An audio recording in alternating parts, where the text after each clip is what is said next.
Welcome to Don't Follow the Shepherd. This is a relatively new program inspired by my eclectic career journey and the journeys of others who have taken unconventional and unexpected vocational detours. Some people were influenced by circumstance, their psycho-spiritual growth, or a combination of both. Other people discovered early on that should is the most dangerous word in our vocabulary, so they don't succumb to peer pressure or parental pressure very readily. I'd love to introduce Tom Lancaster, who is a British Columbia-based adventure consciousness coach. He's traveled through many countries. He was a film producer.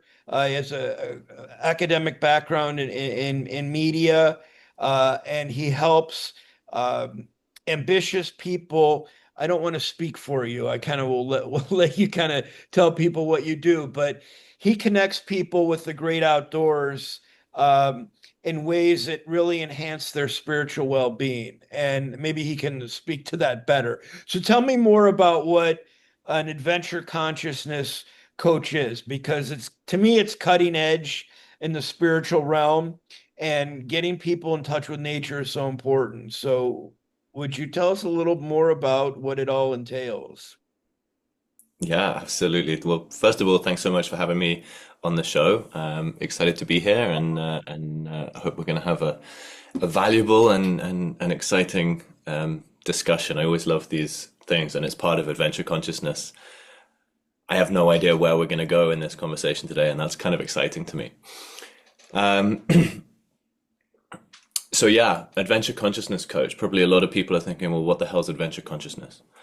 And what it is a philosophy that I've developed, bringing together nearly 30 years of adventure experience with 15 years of leadership and 15 years of spiritual practice.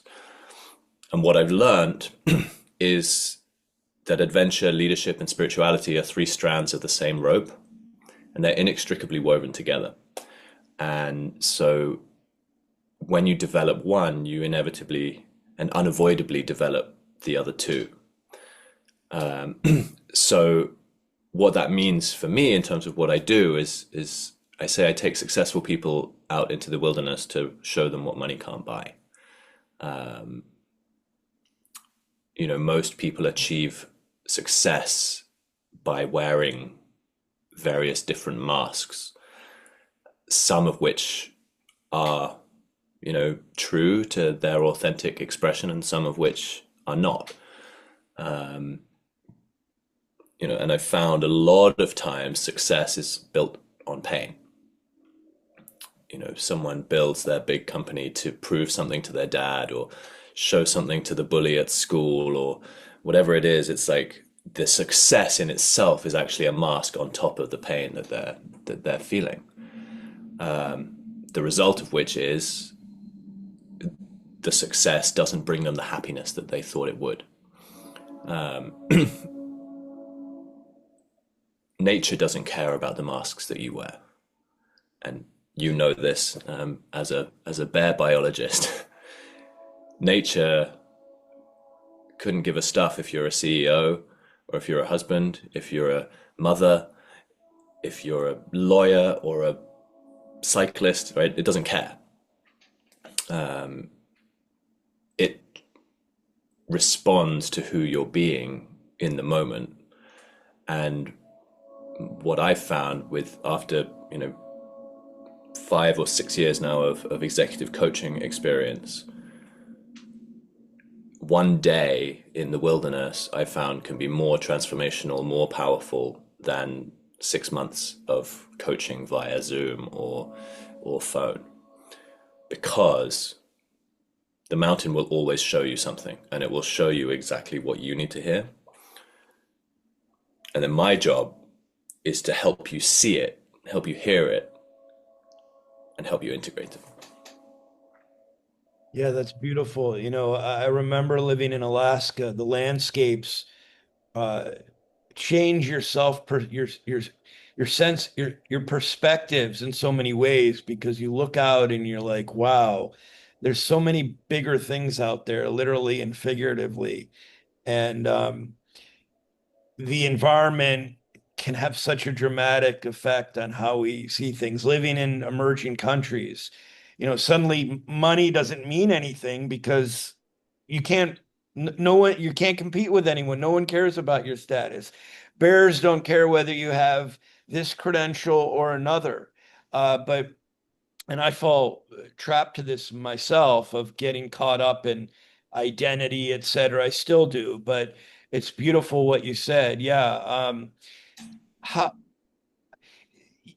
you're in such a niche, evolved space. How do you how do clients get to you? How do you get to clients? Um, because a lot of people probably don't understand the consciousness that they create out of what you do. How do you connect with these people? Yeah, that's a great question. Because yeah, no one's going around Googling what's the best adventure consciousness coach in my area, right? um, I mean, it's no different really to any other coach because also there's very few people in the world who are sitting there thinking, "Oh, I need a coach." Right? Mhm. Most people think, "I don't have any problems. I don't need a therapist. Life is good." Right? But that's not what coaching is about. And that's not really what spiritual development is about and soul work. Um, so creating a coaching client is exactly that. It's a creation, right? It involves meeting someone, being super curious, finding out who they are and what they're up to in the world, and being willing to ask the questions of, well, what's in the way of that thing that you say you want? Because not many people are willing to ask that. We talk about our dreams one day off in the future. We talk about, oh, wouldn't it be nice if I could afford that bigger house? Or wouldn't it be nice if I could have more impact in the world? Or wouldn't it be nice if I could find a partner who actually loved me for who I am? Or whatever it is. We have all these wouldn't it be nices.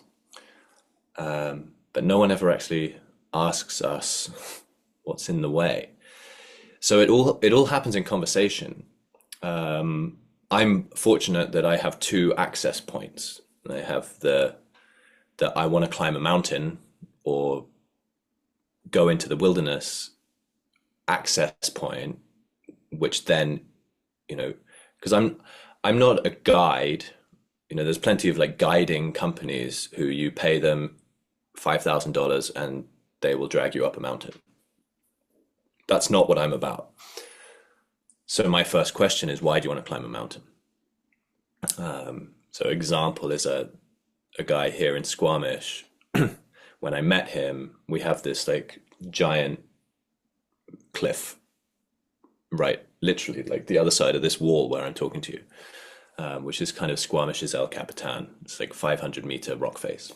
And I met this guy and he told me every time I drive past it, I look up at it and I'm just in awe of anyone who could climb it. And it just seems impossible to me.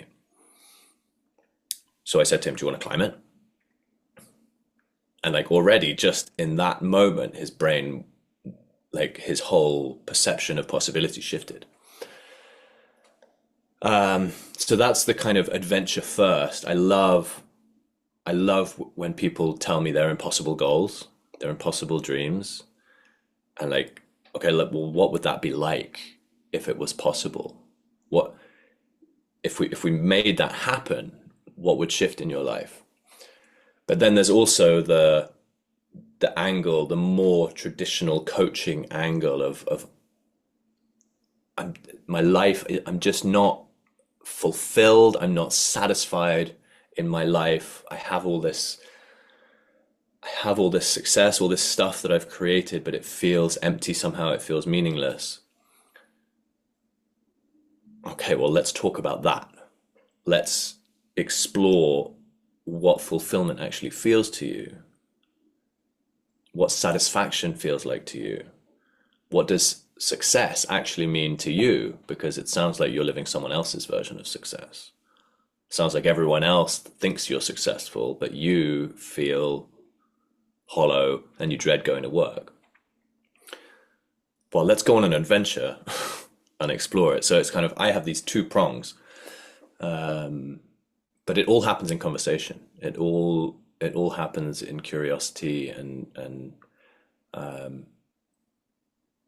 yeah, like you said, it's niche and it's also pretty unique.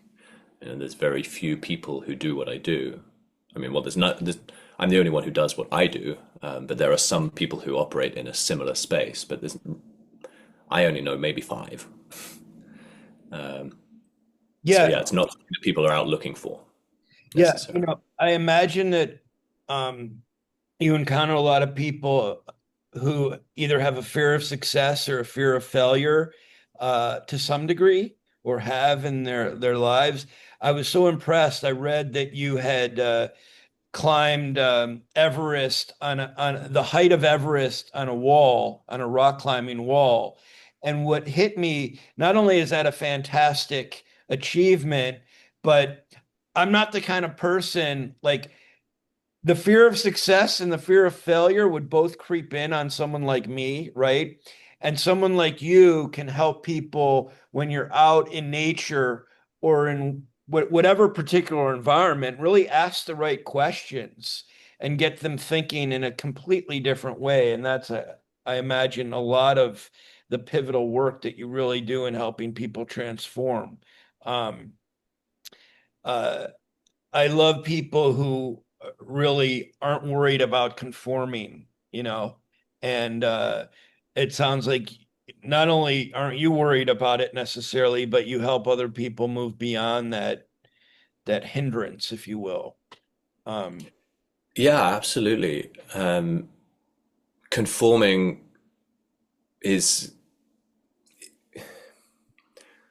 it's the result of, but it's also the cause of all the masks that we wear, right? I'm a doctor, so I have to show up a certain way. I have to wear a white coat. I have to have my pens in my pocket, right? I have to cut my hair a certain way. I have to wear a certain kind of shoes, certain kind of watch. Right? We we have all these boxes that we try and fit in, that we're trained to fit in, right? Because you know the systems that we have created as a society are essentially systems for fitting in a box. The education system is like, which career box are you going to fit into? Oh, doctor, lawyer, engineer, right? And then we specialize and we get tighter and tighter and tighter into our box. The legal system is all about creating boxes of boundaries of protection, right? The healthcare system is all about looking a certain way, and but none of it is about really being me. We're not no Very few people grow up, and I think it's starting. People are starting now, but very few people, certainly of our generation, grow up knowing who they are. And so when someone is unapologetically themselves, they stand out. And either they become very successful or they become very marginalized because one of my mentors says you'll either be judged or ignored. And when, it's unavoidable that when we step into our true essence, we start to shine brighter, there will be people who judge us.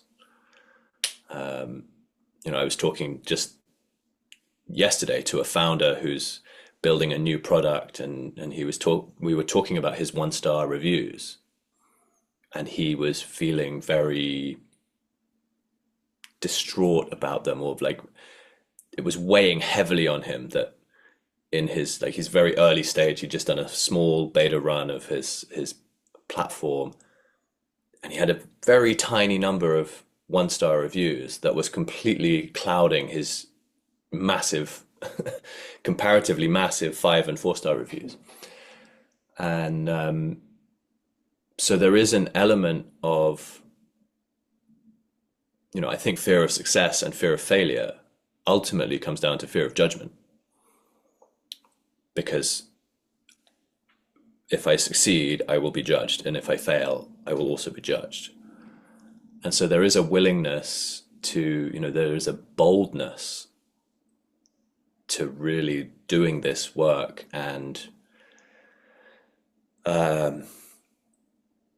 discovering who you really are, and then having the courage to actually follow through with that. It's not easy. And it, you kind of have to put your head on the block a little bit and be willing to say, this is me.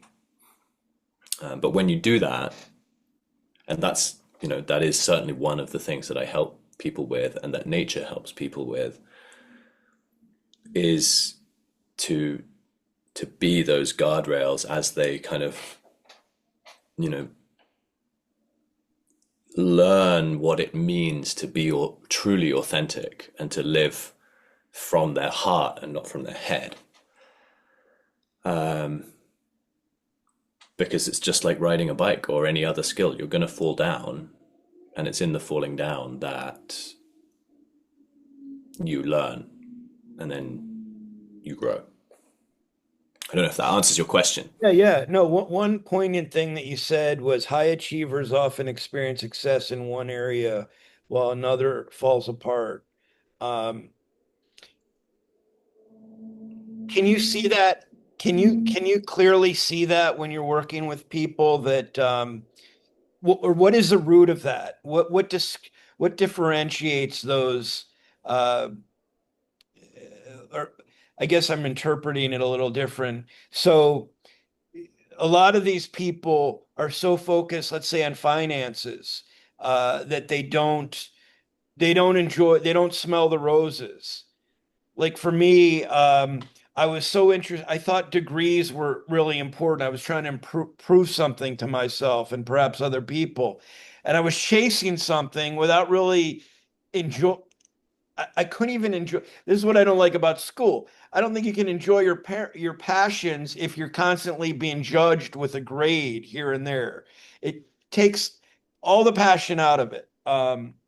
And so um, uh, it must be really rewarding to see people find some balance if they've been so pigeonholed in pursuing their goals. Yeah, I mean, I love that you brought that up because what you described is one manifestation of that, right? They're so focused on the goal that they can't smell the roses, they can't enjoy what they're doing. But the other manifestation of it is they're so focused on the end result that, you know, how many times have you heard a story of a company founder or even an employee, someone who's just like working so hard and bringing in money, and then their wife leaves them. Their kids don't speak to them because they're working 16 hours a day and they never see them. And they feel like they're doing their bit because they're paying for the school and the holidays and whatever else, without noticing that all the kid wants is a relationship with their dad or their mum. How many businessmen have you seen who are 50, 100, 200 pounds overweight because they're so focused on one thing and they're creating so much success in one area that they're not paying any attention to the food that they're eating or the exercise that they're getting. And by the way, what you said, they hate every day at work that that they're creating that success, right? And so it's like it's like nothing's actually working because the success and the achievements aren't giving you any reward, and there's no balance, and everything else in your life is not working. And so yeah, seeing people put those pieces together, and sometimes what that means is just kind of coming back into balance. But sometimes it means completely changing direction, selling the company, and we talk about a midlife crisis, but I love the way Brene Brown talks about it. She calls it a midlife awakening. One of my colleagues said to me the other day, if you don't choose initiation, initiation will choose you. And I think that's what happens in a lot of what we call a midlife crisis is we get to 35, 40, 45, 50, whatever it is, and we wake up and we realize, what the hell am I doing with my life? I have no relationship with my partner. I have no relationship with my body. I have no fun. I've just been working and working and working, doing a job that I hate or building a business that's been completely taken away from my original vision by investors and stakeholders. I need to do something for me. And when we're not held in that, that something is buying a Ferrari or taking up skydiving, right? Not that there's anything wrong with either of those things, but they become band-aids. And so having the courage to see that I'm going in that direction,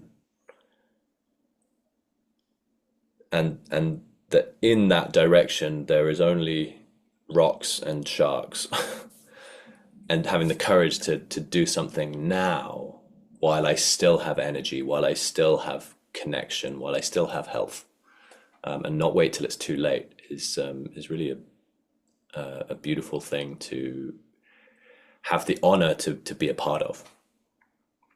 I was thinking there are people. I remember I was birding years ago in Central America and thinking that, wow, some of these people are really competitive.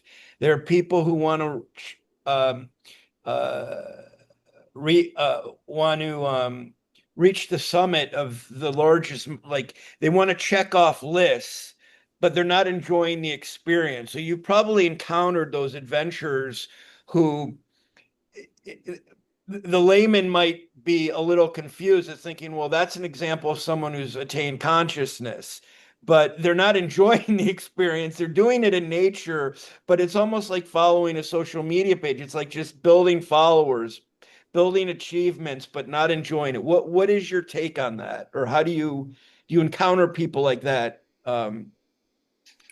Yeah, and I've been that. Hmm. Um, one of the other elements of my philosophy of adventure consciousness is that adventure is like any other medicine. It can be medicine or it can be drug. And a lot of people use adventure, use business as drugs, as a way to escape, right? My relationship with my wife is not what I want it to be, or my husband is not what I want it to be. So I'm just going to ignore it and double down on work, and hopefully I bring more money in, and that'll fix it. Or, a lot of people get addicted to the thrill of adventure, and they're always looking for a newer thrill, more risk, more danger, more height, more speed, more whatever. And so the work is, and the same thing is true with magic mushrooms. The same thing is true with ayahuasca. The same thing is true with ibuprofen, right? It can be I can take ibuprofen because I've injured myself and I need temporary reduction in the swelling so I can heal. And I can also be completely addicted to ibuprofen and take it to make the pain stop in everywhere else in my life. And so the work is, how do I use adventure as a tool for leadership growth, as a tool for spiritual connection, as a tool for soul initiation, and not as an escape, as a because there will always be some benefit, right? And I spent a lot of time in my youth going to nightclubs, taking all the recreational drugs, and staying up for days on end. Was that a healing experience? In some ways, yeah. Were there things that happened during that time that have served me for the 20 years since that? Yeah, absolutely.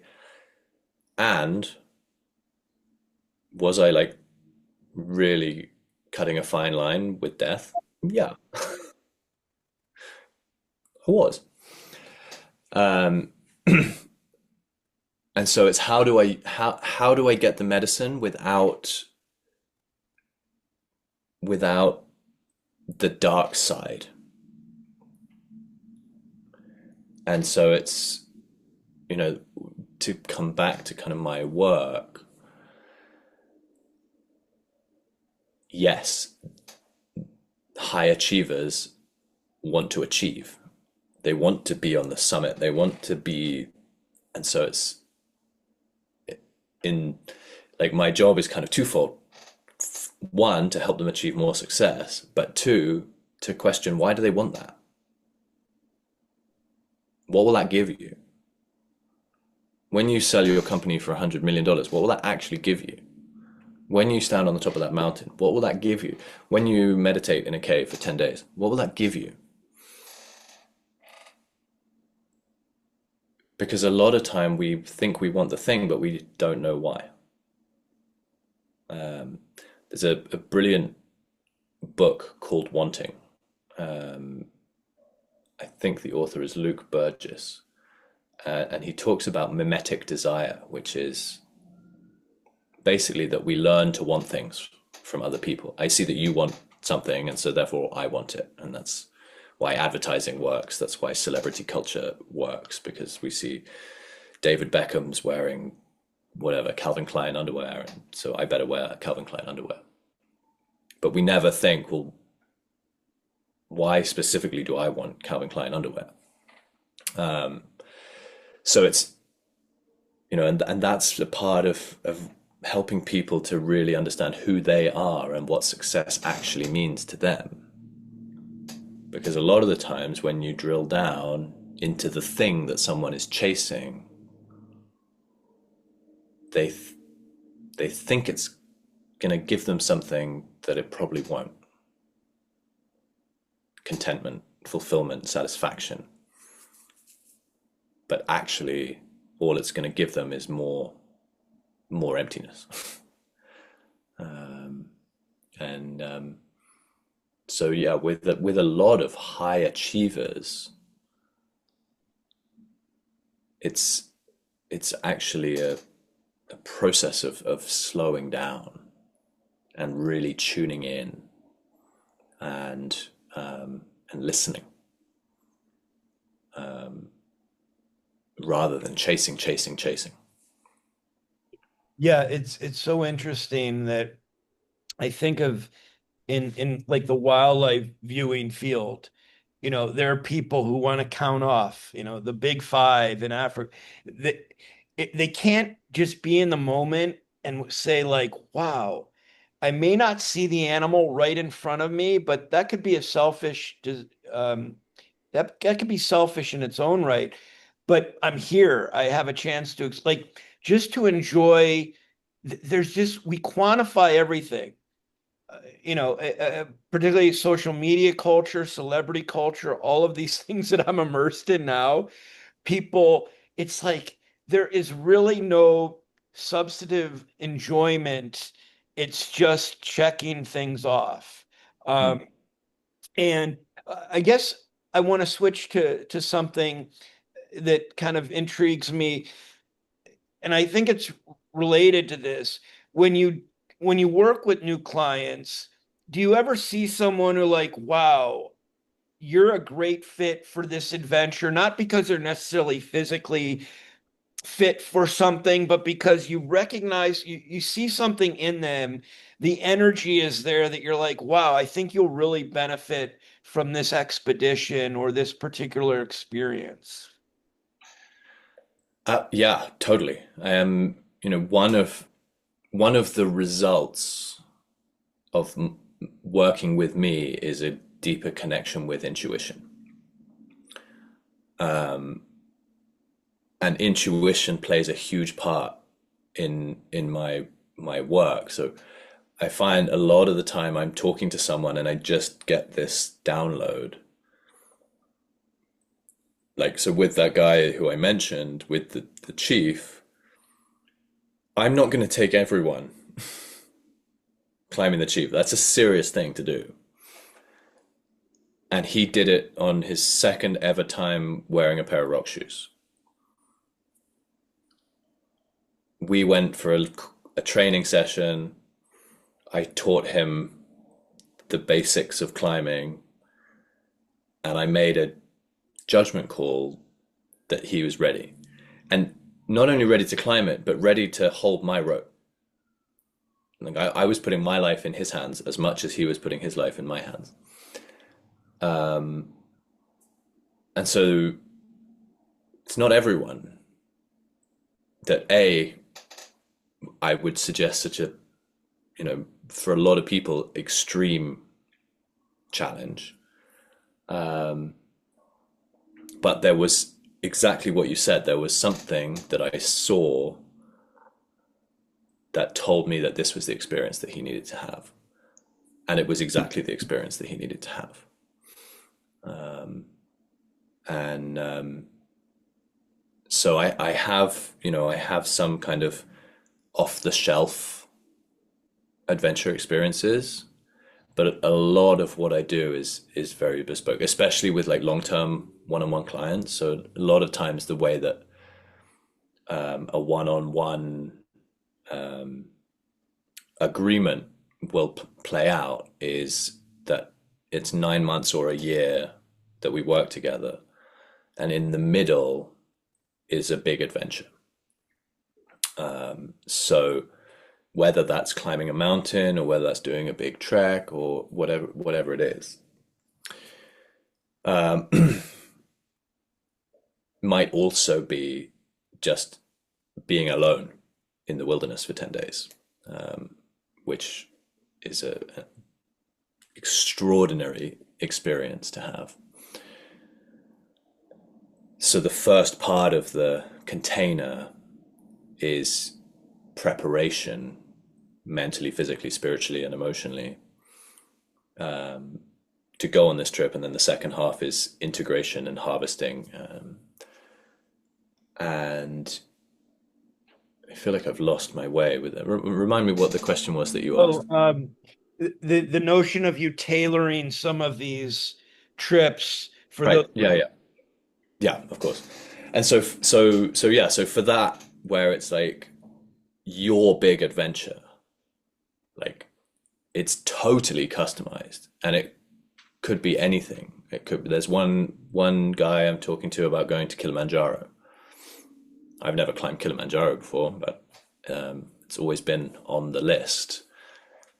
But that was something that just occurred to me because we were talking about whether he was going to come to me, whether I was going to go to him, and I just said, well, you don't have to come here. We could climb Kilimanjaro. And he was like, that's crazy that you said that because that's his impossible goal. I didn't know that. It just arrived in my consciousness.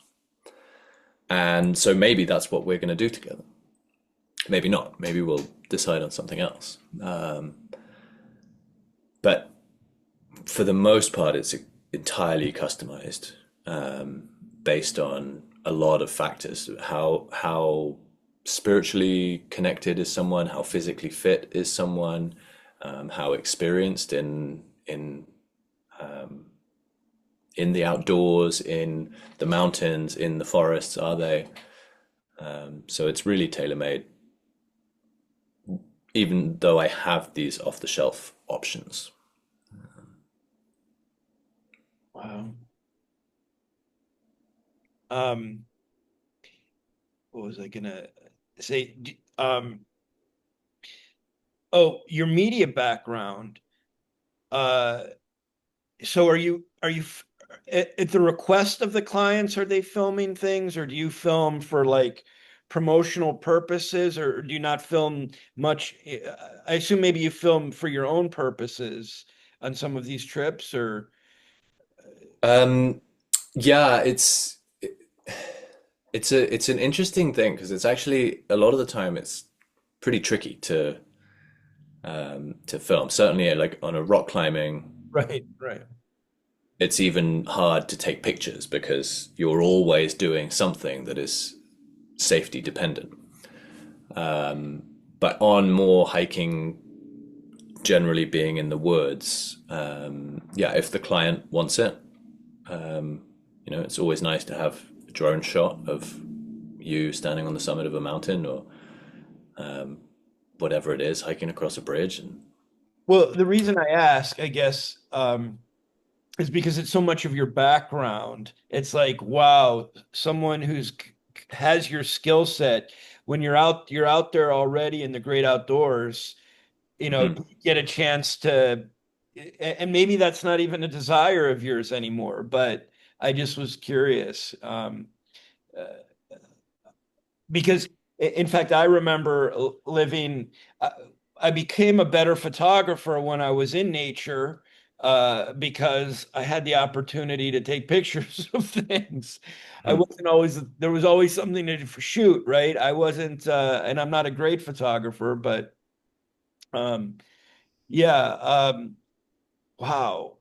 Uh, well, how can people get in touch with you? Do you want to share a little more of your websites or any links that you want, and also the Game Changer Club, right? Or your program. Yeah, so um, the the easiest way to get in touch is probably through social. Instagram, um, my handle is Altitude Evolution, all one word. The website is altitudeevolution.com, and there's a little chat widget that you can just send a message and that comes straight to me.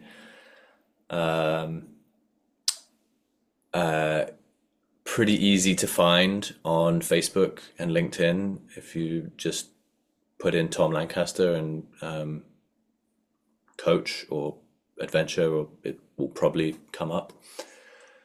Um, and I don't know if you'll put links in show notes or anything Yeah, like I that. love your website. I encourage everybody to go to your website because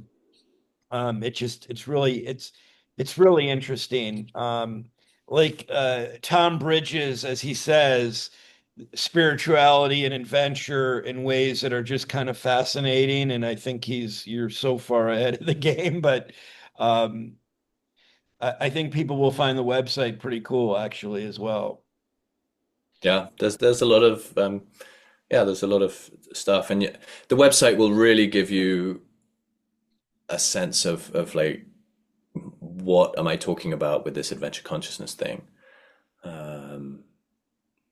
But ultimately, I always say, let's have a conversation, and not just if you think that you might be a client. Like I love talking to anyone. So, and I never approach a conversation like with a sales. There a lot of businesses you call them up and then you're going to get 900 emails every day for the next right. That's not how I operate. I'm going to meet if you're interested. I would love to connect. I'd love to have a conversation. If there's something for us to do together, awesome. Let's explore that. But if you just want to know more and learn more and connect, then I'm here for that. Yeah, I'd love to have you back on. Uh, this is fascinating stuff. I think that I think I'm thinking of people right now off the top of my head who would love this. I'll send them your information. Uh, but thank you so much for joining. A Uh, little butterfly has just come to join me. Mhm. uh, I Excuse me. uh, I love what you're doing, and I think that you're probably really helping people make great strides in really cool ways. Hopefully, more people can be a client of yours and do less of the conventional things that they're doing where they're not necessarily benefiting from it. Uh, but Yeah, that's my hope. My vision is to create a global community of soul-initiated transformational leaders, and and that begins with learning who you are, because so few of us actually know who we are, why we are, even when we are. We don't realize that we're here now. And it's like you were saying right at the beginning of this conversation, we're like striving and achieving, and we're not in the moment actually present. So I want to change that. I want humanity to live a life of connection, of fulfillment, of passion, of joy.